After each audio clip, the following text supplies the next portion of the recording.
Hello friends, நான் முதல் தடவையாக காசிக்கு போன அனுபவத்தை இப்போ சொல்ல போகிறேன். மணிகர்ணிகா காட் இதுக்குள்ளே முதல்ல என்ட்ரி, இதை என்ட்ரன்ஸ் பாருங்கள். குட்டி குட்டி ரோடு தான் இருக்கும்.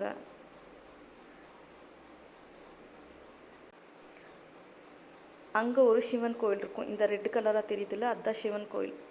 அங்கே தாராளமாக எவ்வளோ நேரம் வேணாலும் உட்காந்து நம்ம சாமி கும்பிடலாம்.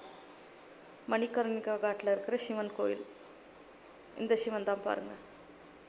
நல்லா விழுந்து கும்பிடலாம், தொட்டு கும்பிடலாம், நல்லா தியானம் பண்ணலாம்.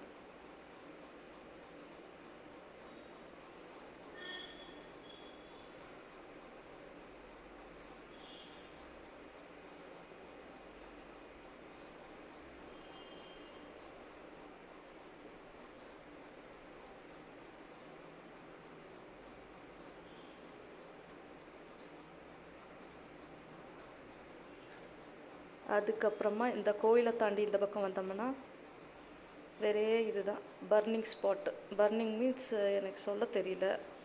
எல்லாரும் பணங்களெல்லாம் எரிக்கிற இடம் மணிகர்ணிகா காட். காசியை ஒட்டி இது தான் இருக்கிறது. இதை தாண்டி தான் காசி டெம்பிளுக்கே போகணும்.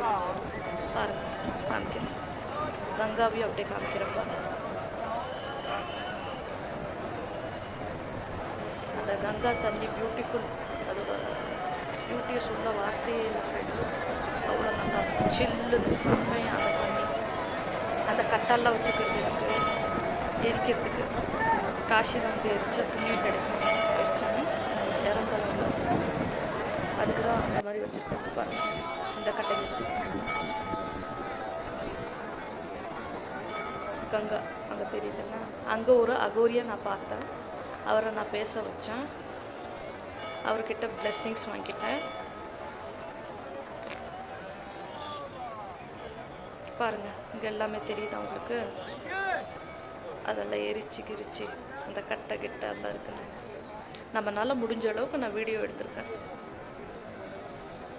கங்கா தெரியுதா? போட்டில் எல்லோரும் போய்கிட்டு இருக்காங்க. அங்கெல்லாம் கீழெல்லாம் எரியுது பாருங்கள். நம்மளோட சடங்கு சம்பிரதாயம் எல்லாம் அங்கே தான் நடக்கும். கட்டையில் எரிஞ்சிட்ருக்கா. இவர் தான் அந்த அகோரி, நான் சொன்ன அகோரி. அவருக்கே தெரியாமல் எடுத்த இந்த வீடியோ. மிகவும் பாக்கியசாலின்னு நினைக்கிறேன்.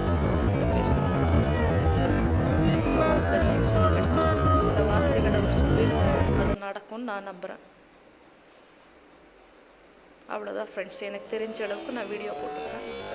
தேங்க்ஸ் ஃபார் வாட்சிங்.